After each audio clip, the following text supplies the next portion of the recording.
Bertemu lagi di channel saya Sigit. Kali ini saya akan membahas sebuah berita yang saya ambil dari sebuah media online. Ini sepertinya media online lokal ya, lokal Cilegon kalau nggak salah ya. Karena kalau saya perhatikan di sini berita-beritanya itu kebanyakan berita-berita seputar Cilegon. Tapi saya tertarik sebuah berita di sini, ada sebuah berita yang diposting pada tanggal 19 April lalu yang berjudul Pembangunan Gereja Ditolak di Cilegon, Warga Malam-malam Bongkar Pagar. Ya, di sini diperlihatkan sebuah foto ya, foto pagar seng gitu ya. Jadi menurut keterangan di berita ini, di sini adalah lokasi yang akan digunakan atau akan dibangun sebuah gereja milik komunitas HKBP atau yang dikenal gerejanya orang Batak ya. Jadi ternyata dalam saya mendapatkan videonya. Ternyata berita ini berasal dari sebuah video dan saya tidak mendapatkan videonya, tapi hanya mendapatkan berita ya. Jadi saya bacakan leadnya di sini ya, dari fakta IDN ya. Beredar video aksi masyarakat Kota Cilegon yang melakukan pembongkaran pagar yang terbuat dari bahan seng yang menutup area lahan pada malam ini Senin 18 April 2002. Jadi beberapa hari yang lalu kejadiannya ya. Jadi menurut video yang ditayangkan atau yang beredar di media sosial ini, uh, di situ sejumlah orang itu membongkar pagar seng itu yang kabarnya akan dipakai untuk membangun gereja KPP ya. Lokasinya sih terletak di apa ya, kalau di sini dibaca di lingkungan Sumberbuluh, Cikuasa, Kelurahan Gerem, Kecamatan Grogol, Kota Cilegon ya. Jadi di lokasi ini akan dibangun gereja dari Jemaat Kristen HKBP ya. Nah, ini yang menarik ya.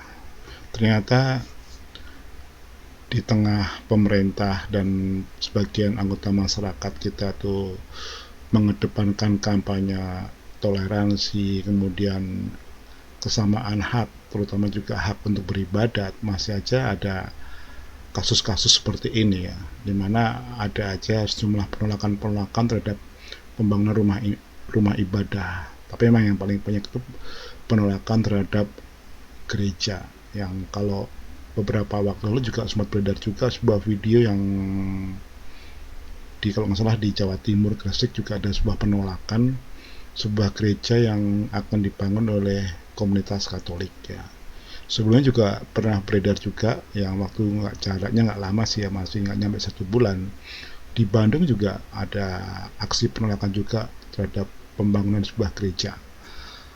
Ini yang memprihatinkan ya, kondisinya sangat memprihatinkan, di mana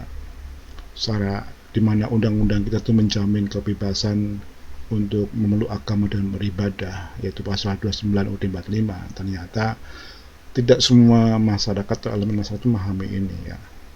Apalagi kan kalau pembangunan rumah ibadah ini kan diatur juga dalam SKP 3 Menteri yang hingga saat ini juga belum dapat mencapai titik temu sebenarnya idealnya kayak apa gitu ya.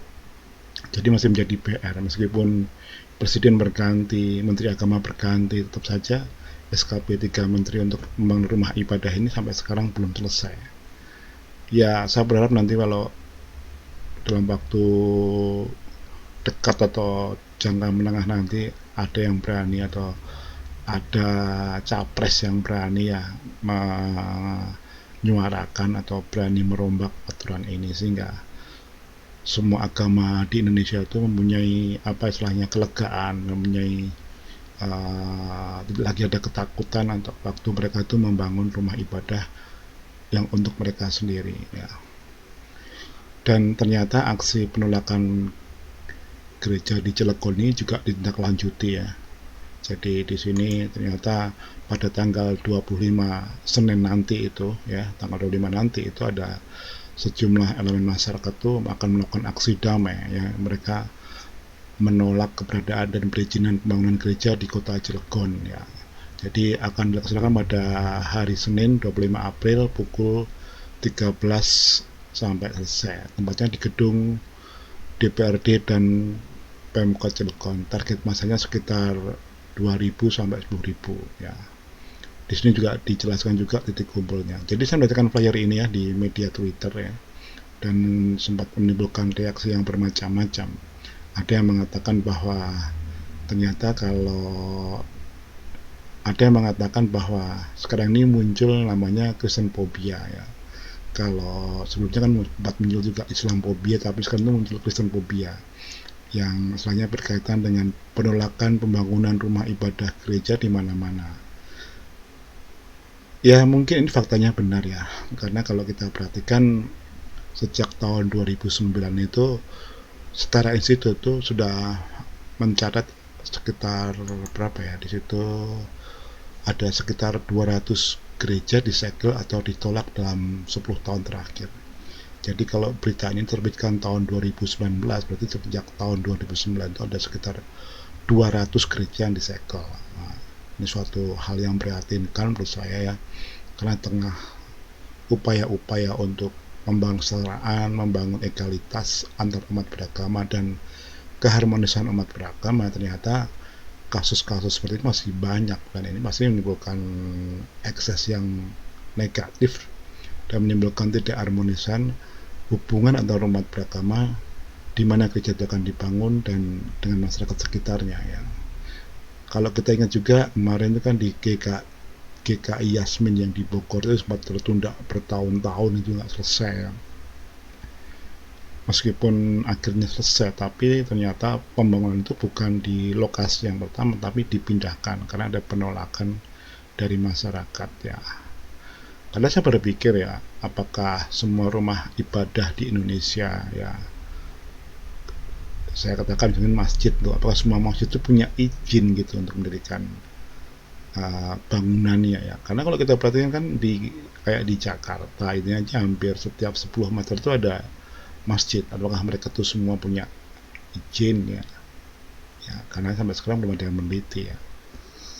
Apakah mereka pada saat mereka membangun masjid itu juga mereka meminta persetujuan warga, atau memang mereka sudah klaim aja pasti semua setuju. Nah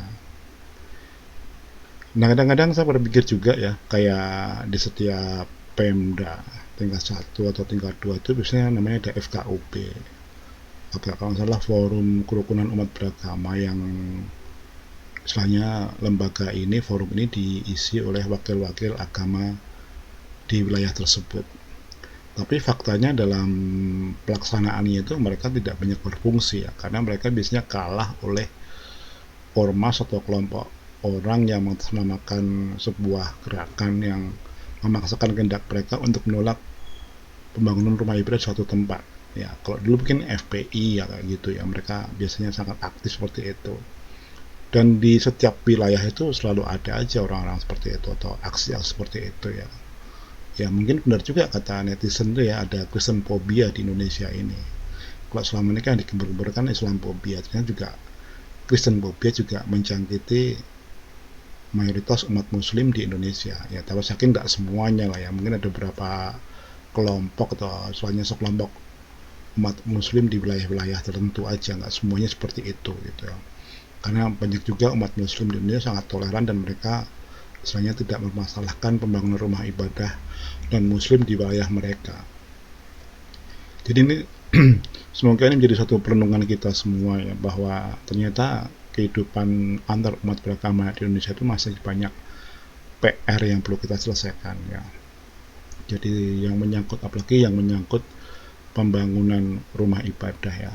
Ya kalau kita pikirkan sekarang itu masyarakat berkembang ya, jumlah penduduk juga bertambah, jadi pasti ada pemakaran wilayah hampir semua kota di Indonesia ya. Mereka karena pasti ada pemukiman baru ya, pastinya mereka para penghuni baru ini kan dari berbagai latar belakang ya.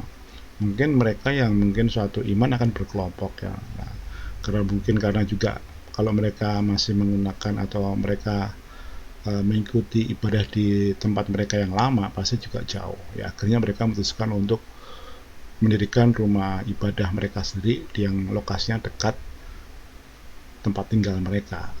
Ini adalah suatu kewajaran ya, dimana biasanya pemeluk agama itu akan beribadah di lokasi yang dekat dengan rumah mereka ya. Kalau jauh-jauh ya untuk apa, kan habis di waktu seperti itu. Nah, ini semoga menjadi PR kita semua, menjadi perenungan kita semua. Apakah kita akan membiarkan kayak hal seperti ini terus-menerus terjadi, atau kita akan berusaha mencari solusinya ya. Tentunya solusi ini tidak bisa dilakukan oleh masyarakat, pasti harus ada inisiatifnya, itu pemerintah. Nah, disinilah keberanian pemerintah untuk merombak aturan-aturan tersebut sehingga bisa memberikan ketenangan dan memberikan hak yang sama kepada semua pemeluk agama di Indonesia. Sehingga slogan kita itu ya, Bhinneka Tunggal Ika, itu bukan cuma tulisan, tapi memang juga benar-benar terlaksana ya. Semoga apa saya berikan bermanfaat.